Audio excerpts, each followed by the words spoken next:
discuss today's travel ban. Perhaps talk about one or two things that are trending on social media at the moment, such as buy British, reshoring, and really just look at the consequences for British industry. I know that this morning Rolls-Royce shares went down by, I think it was nearly 10%.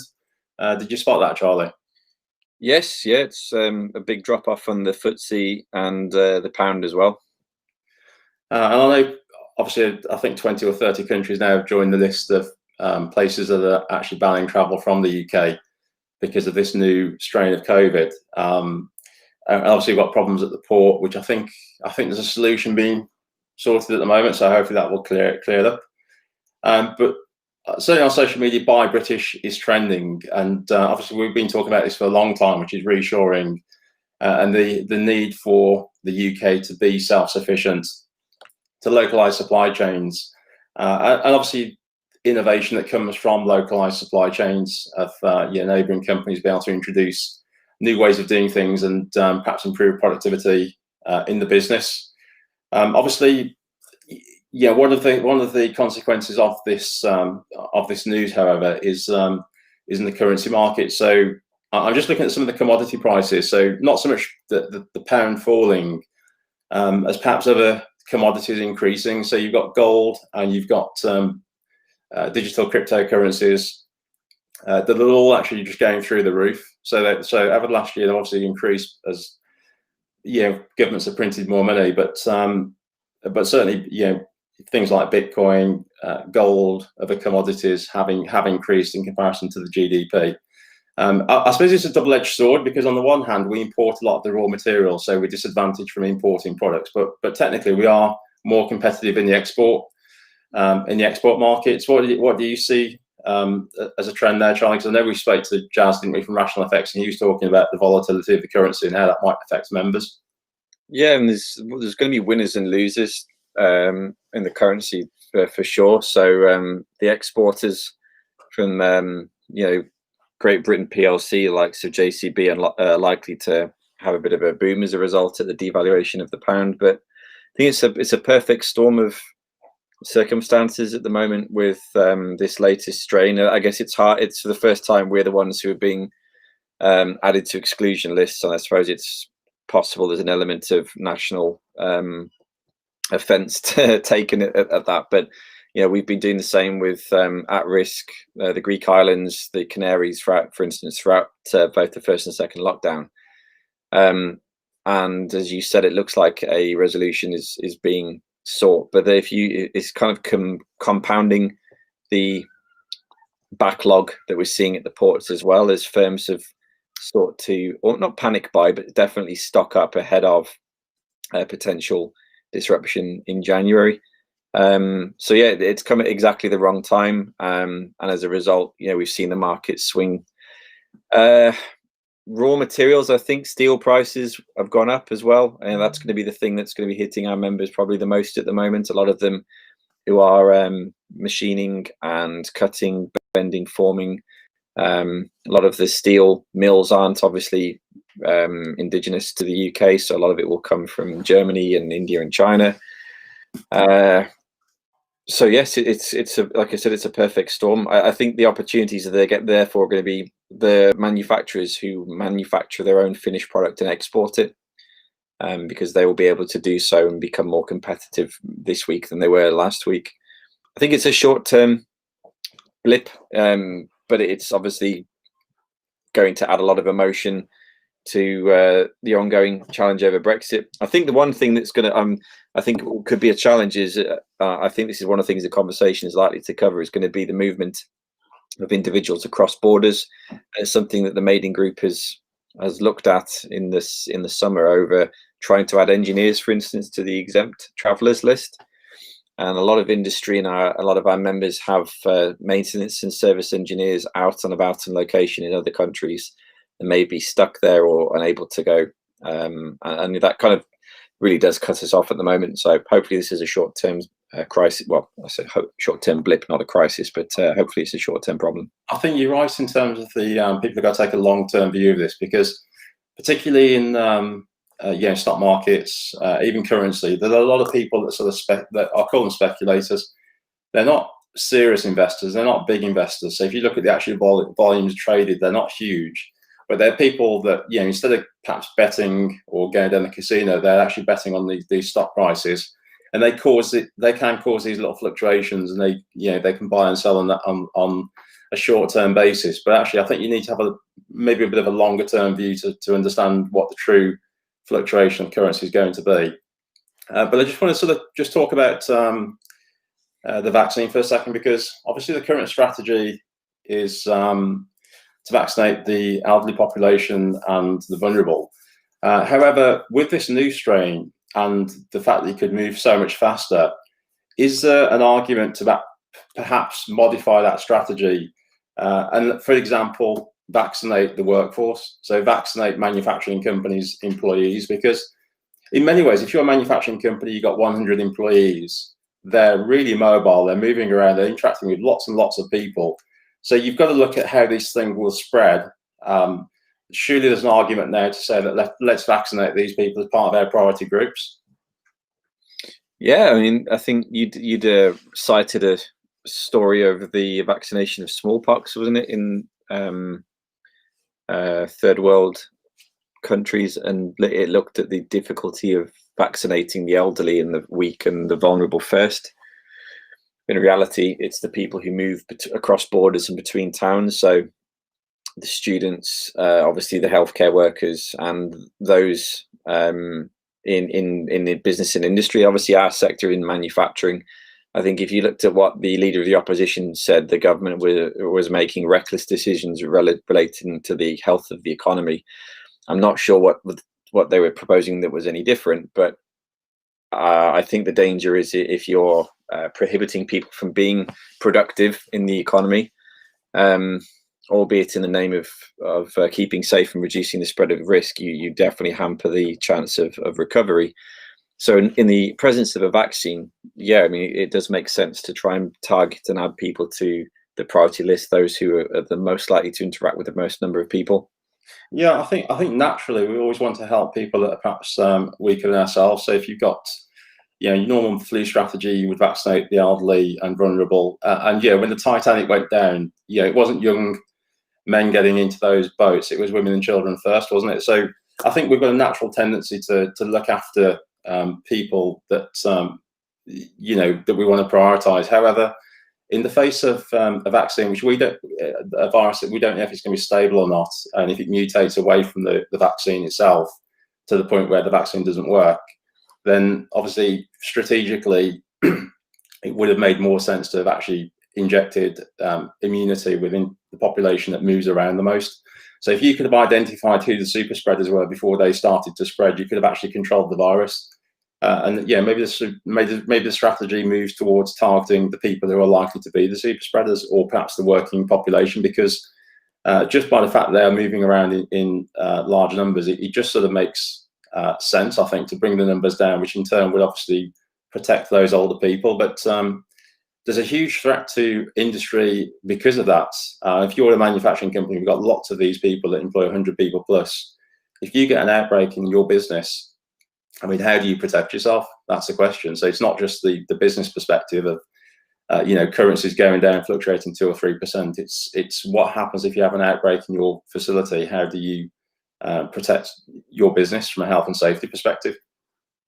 Yeah, I think I mean, for anybody who's had to interact with the NHS at all, as I had to earlier for a child, the first messages are all about the fact that you shouldn't be phoning up to try and book your vaccine appointment, and that basically it's going to be on a by invitation only process. So just basically sit tight and wait for your letter.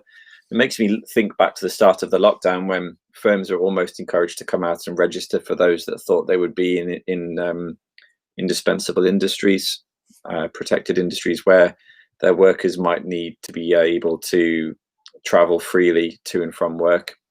I think some firms even took the time to write a letter for their employees saying the view that maybe their workers shouldn't be interrupted from getting to and from work. Perhaps there could be a register or an application process where firms could come out and say, okay, we employ 100 people, 25 of them are able to work from home, but maybe 75 of them are critical in production. and are part of a key or core industry, particularly perhaps export, and therefore could be added to some kind of priority list in the private sector. And That seems quite sensible. So in theory, those 25 people working from home, you could say categorise those as being shielded. They could stay at home, reduce their risk dramatically. And then the 75 people who are turning up for work every day, perhaps you would prioritise those as receiving the vaccine.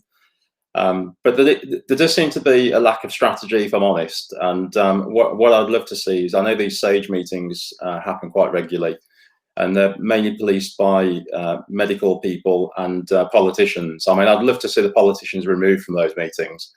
And I'd like to see some mathematicians, maybe even an engineer. They're quite good at solving problems. And, perhaps somebody to look at this thing from a different perspective.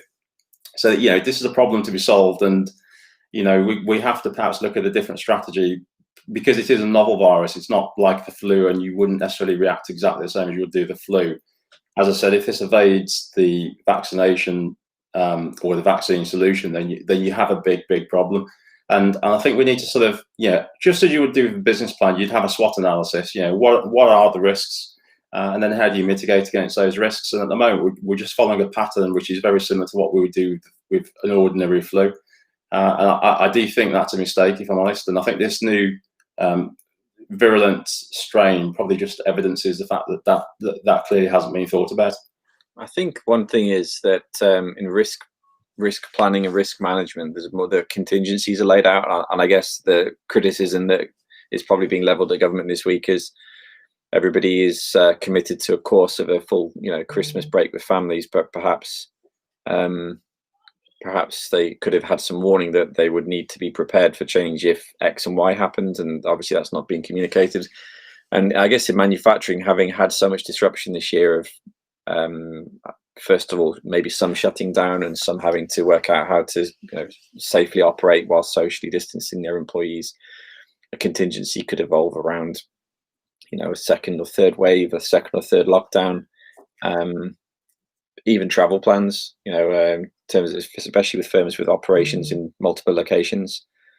But yeah, I mean, it's definitely out of the frying pan and into the fire, isn't it? And obviously it all compounds the issues and concerns over Brexit. I think, just because I'm very much sort of glass half full person, to look at this on the flip side, however, despite being obviously an apolitical organisation, have a great affinity for Europe, having lived in Europe, Central Europe for a year, and marrying into a predominantly European family. I think there's still an opportunity there for Britain to, step forward and drive forward its export program. I think localization and reshoring has now become fashionable. We've seen that in the procurement of ventilators and masks, and I think you've identified in social media there's a lot of concern over the lack of fruit and vegetables. Maybe they're going to be stuck in ports, and the likelihood that it could impact. So we've got wonderful agricultural industry, farming community. We've got local farm shops, greengrocers. I guess everybody needs to go and support local businesses. And who knows? Maybe we could have new industries from this. Vertical farming. People using disused industrial sites to sort of grow things, stack it up. Maybe people complain about there's not enough citrus fruits getting through the ports. Maybe we can make it out in the Black Country. Lemons made in Tipton. Well, when I went to East End Foods in Smethwick, and you saw the I can't remember the name of the process, but there's a rotating poly something garden, hyper poly something garden in the reception area, which was just a rotating carousel going up and down of spices being grown. I thought that was just a wonderful use of space and a wonderful way of showing off just that. But yeah, I mean, we've always had a bit of an uncomfortable relationship with national identity and civic pride. It's often, I think, even in the past government, frowned upon a little bit, and I think that's poor. So we have an opportunity to puff our chests out a little bit, drive our brands forward, and help our firms take on the opportunity of dealing with an international audience. Clearly, there's going to be some disruption. I don't think anybody would think that's not going to be the case, and it's clearly being exacerbated by what's happening with COVID. But I do believe there's an opportunity there for manufacturers to grow our export prowess. I think of our profile of 500 members in our last survey, more than half of them exported to, I think it was 122 different countries. So we're very fortunate in the Midlands and in Yorkshire to have a crop of businesses that are quite happy to take on the world and showcase their brand. And it's things like Backing Britain that I think could be a platform for that. I mean, this isn't for everybody, but I mean, some of the manufacturing companies that we deal with have benefited from a rise in manufacturers selling direct to consumer. So I'm just thinking, just off the top of my head, three-way pressing, so he's produced those wheelbarrows and garden type products and photography products. And there's a few others, and I think that market grew by £2 million last year. So obviously consumers looking for the better deal. And some of the manufacturers who are perhaps geared up to that can sell direct to the consumer. Obviously, for your big automotive companies, your tier ones, they're never going to do that. But certainly for your sort of smaller to medium-sized manufacturing companies, there is a bit of growth in that space. And the Buy British brand, I don't think that will go away anytime soon. So people can sort of hold on till I think April really. And my prediction is probably this thing is going to start to, we're going to start to see some rapid improvements from April onwards. My fears are around this. So you've got civil unrest, social disobedience, and you've seen every different division within the UK and probably the world organising protests. Sometimes anarchy type protests. So these are the fringes of these groups, and they sort of remind me of a feudal type way of resolving issues. So we're in a democracy. We obviously got direct democracy. We could do petitions. People can put themselves forward for parliament or government or local council. There's lots of different routes that people can make their voices heard. And I think protesting should be an absolute last resort. It's really a throwback from feudal type societies where people couldn't agree, and therefore they, a lot of blood was shed and they would fight each other, whether it be civil war, whether it be an out-and-out conflict. But that's the problem that democracy really solves. You have these different parties, they have a debates, and then we get to decide every so many years who becomes the next government. So we can all have a complaint about whatever government it is, and sometimes it's quite justified, but we do have that way of resolving these issues. And I've noticed certainly in the last 4 or 5 years that people have, they've gone back to this sort of feudal system of conflict and people being very, you're either with me or you're against me. And I think we just need to become conscious of that, and perhaps just, that if we become conscious of it, perhaps we could decide to not participate in it. And, let's focus on the solutions and not just simply, what's not going right. And I think that those people who are protesting, they're not necessarily helping, if I'm honest. So I saw one in Birmingham a couple of weeks, and I think even the community that they're part of were very against it. They were very embarrassed by it, and I think we really need to stick together. If there's ever the time for people to pull together, I think now's it. I think go back. Probably 20 plus years ago, but Ronald Reagan once said that if there was a hostile force, let's just say there was an alien invasion. He seems to think that people would put aside their differences and work together for the common good. And, we can see with this virus that clearly hasn't happened. So my hope is, we've got Christmas, we've got the spirit of goodwill, and maybe people might become a little bit more aware of what's going on and start to look at reasons, to work together and to get through this, rather than sort of, look for blame, because the global tension, I think, is so high that that we do seriously risk, a global confrontation if we're not very careful. And I think the more voices, the more sensible people at the forefront, the better. And drowning out, whether it be your Farages or whether it be your Donald Trump. So those people that are just they're confrontationalists. So they might make some good points. There might be some things that you think, I really agree with that person. What they've said there is absolutely right. However, at the moment we need to tone it down. We need to dial it down, because the risk of conflict, I think, has never been higher. Yeah, I totally agree. Feels like we're on the precipice of anarchy in some ways. There seems to be, especially this week, a flood of social media of just basically. I mean, look at what the scenes at St Pancras. You had the nation's capital basically emptying itself. And I think announcements were made on the train that people should disembark now if they're not comfortable with the fact that there will not be social distancing to be possible. And they were interviewing people. And in fairness, most of the people Sky interviewed seemed to be quite educated young people who had the view that, okay, if the information has presented itself that we need to act in a certain way and we need to, be more careful, then so be it. But then, there's a huge, probably disenfranchised group of people in this nation. Some may call it a feral underclass without being elitist or referencing class, but of people who are probably largely anti-vaxxers, anti-establishment, anti-government, those that probably don't follow rules on social distancing.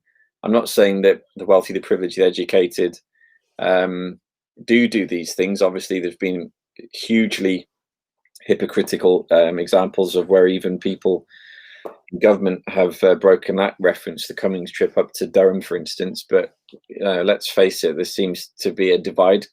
Half of the nation recognise that we need to keep each other safe over Christmas, and the other half seem hell-bent and saying, no, you promised us we could have our Christmas break and we're going to have it come hell or high water. And I think as that dissent grows, I think social media is definitely a powerful weapon and powerful force in that. You can see why that could gain momentum.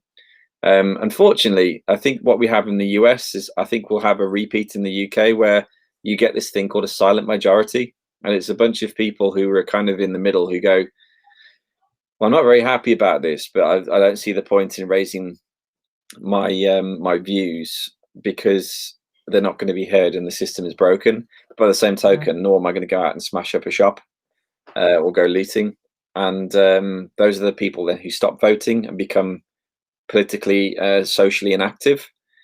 And then if you look at Tunisia, the Arab Spring 10 years ago, it was the anniversary, wasn't it, this month? And if you look at the consequence to Tunisia, its economy, and safety in the country, that really declined. A lot of Tunisians, a lot of young Tunisians, their number one goal when they grow up is to leave the country. And so that's an example of these civil unrests, these protesters. They very often don't create the change that benefits them, and that's why I say we need to be orderly and we need to have this. We need to get back to intellectual debates, discussions, roundtables where people are listening to each other, not necessarily shouting over each other, or the gap between these two groups is too big, too vast to overcome. We need to, we've got two ears. We need to start listening to each other. That's the only way to solve these problems. And the alternative is we go back to a feudal system that we would have had 1,000 years ago, where there's a lot of bloodshed. And I just do not think the alternative really even bears consideration. And you talk about the elites. Well, we used, I say we. Germany used to have that, didn't they? World War II. They called it the Jewish elites, the liberal elites, and the fake news, or they called it the legacy, lying media, I think they referred to it as. And that history repeats itself, just as the stock market repeats itself, just as these pandemics repeat themselves. And I think we really need to learn the lessons of history, because it's, people say, well, with the benefit of hindsight. Well, I don't accept that, because we have all of the information we need to make better decisions than we are, and we are just consistently not listening to history. And I think we need to reach out to people who perhaps they aren't as informed as we are. We just need to share our knowledge with them, just so that we can bring everybody up. And one of the big risks, I think, when you've got this volatility and unrest is you've got people disconnected, so they're not communicating with each other. There's nobody as a sounding board necessarily, and these sort of crazy thoughts or conspiracies, they can run rampant, and people can start to lose touch with reality. You can get conspiracy theories, and just as with World War II, the Jewish, there was a lot of conspiracies about the Jewish people and what they was doing, and they was corrupting the media and all sorts of these sort of stories. But actually, it was just detachment from reality, and a lot of the intellectuals, educated people in Germany, they were really powerless to prevent this. They knew what was happening, but they just couldn't stop it. And we know the devastation it's caused in World War II. We didn't have nuclear bombs in World War II, so we need to think very carefully about what direction we want to be heading in. Yeah, it's a sobering thought. I did see something on social media, which was, if you think this Christmas is going to be bad, just consider yourself to be lucky. And there was a picture of Christmas in the trenches in World War One, with young people sat there, up to their neck in the cold, muddy water and body parts.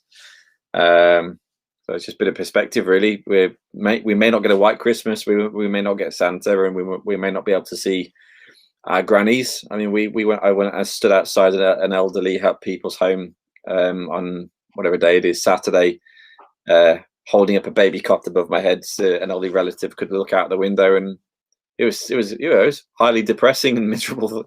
But it was better than nothing, and everyone's healthy. I don't know. I think it's I think everyone just needs to tone it down a little bit, press the pause button, regroup, be positive, take reasonable steps. I think the manufacturing community, I said in our last broadcast, has shown tremendous leadership and resilience through this. It's a bit of an example, really, as to how maybe government could follow suit. And as a result, maybe we as business leaders have got a greater responsibility to help, not educate, but help steer and guide maybe the people in our employ who can keep them on a path, perhaps, that keep them safe, keep them in a job. And as a result, if enough people do that collectively, then the economy has plenty to look forward to in 2021, rather than the damp squib of an end of 2020, as it's certainly looking to be. Yeah, I mean, my hope is that the government do start to listen. I don't be too critical of government, because I think it's an incredibly difficult job that they're doing, and I wouldn't trade places with them. I have to say it's a difficult job, and I think there will be criticism, there will be an inquest, and it'll happen afterwards. And in the meantime, we just need to bear with. But what I would say to government, and if anybody's listening who can influence, is we produced this at the very start of the pandemic. I mean, we printed it later, but we put it on the website much earlier. I think it was February time. And we interviewed the chief executive of the Chamber of Commerce in Taiwan, and they shared the best practice with us. I mean, I gave that to Lord Whitby. I've given that to other politicians. We circulated it on the internet. We've sent it as an email to thousands of people, and it was all there. The quarantine, the thermometers, and what frustrated me, I suppose, is it wasn't until June that we actually introduced any sort of measures at our airports in the UK at all. So, I can understand people's frustration, and I'm certainly frustrated. I think that the response has not been as good as I'd have liked. But I guess we are where we are, and we need to get through this. And I think by April time, we should be the other side of this. There's a lot of lessons to be learned. I think as a country, we really need to make sure that it's not too late to start listening. So although there's a lot of damage that's been done, I never think it's too late to change direction. So whether it be the strategy in terms of the vaccine, whether it be, we're not even talking about Brexit, but that's happening in 10 days? I mean, we don't really know what the consequence of that is going to be. So my concern is that, we've always talked about this collective intelligence, which is, as an individual, people can think, oh, that person is smart or that person is not smart. But as an individual, I can conclusively say that nobody is actually that smart. We're not smart in compared to a collective. So if you think about the animal world with an ant or a colony or a bee in a hive, the hive or the colony or the group of people, that's where the intelligence actually lies. Even the individual who thinks that they're intelligent is really just reaching into other people's work and intelligence and research and knowledge that's being passed on. So, I think the danger is with politicians, and it could be from all sides, not just one party, it's all parties, is there's a lot of ego in politics, which normally doesn't really harm you, because sometimes people can be motivated by that, and therefore they can perhaps do a good job. But in this instance, it's actually very negative, because it's dangerous for somebody to think that they're smart, but in actual fact they're not, because that stops them from listening. And it's very important. We have got smart people in this country, and we need to join those people up, and we need diversity of intelligence as well. So I've said before, these SAGE meetings, let's have a few mathematicians on there, let's have an engineer on there. People think it's just going to be medical staff, but let's get a cross section of intelligent people that can perhaps attack the problem from different angles, and you could apply that same logic to business, to Brexit. We're 4 years on and we haven't got a deal, and we haven't got a strategy, and we haven't got a plan at the borders. So I think companies will survive this. I think that there's so much innovation in the membership. Certainly, I've never seen so much innovation from companies, from members who are pivoting their businesses, still investing in their companies. So you are going to see a strong manufacturing base at the other side of this pandemic. But that's in spite of government decisions. It's not because of it. Yeah, I totally agree. Manufacturing industry, private sector's going to have to lead the way. I think they obviously abiding by the rules and making the best of the opportunities that lie ahead. I believe that there's enough creative thought, investment, and proactive leadership in the country that the manufacturing space at least has plenty to look forward to in 2021, a lot more so than 2020. Let's hope so. Thanks very much. Thanks for joining us, Charlie, and thank you for watching. And good luck. Enjoy your holidays. I'm not sure if we'll do another one of the. Actually, we do have another one of these videos on the 22nd. So I think we're interviewing a few members. We've got Ian Brown from Made in Yorkshire, president of Made in Yorkshire, who's going to give us his thoughts for the year. So looking forward to that. And we've got a few other members. If you want to appear on Made Live TV, or you've got an opinion you want to share, as the name suggests, business banter, interviews, announcements, please feel free to reach out to myself or Charlie, and would love to speak to you and get you on the studio. So thanks very much. Thanks for having me. Very Merry Christmas to all. Cheers, Charlie.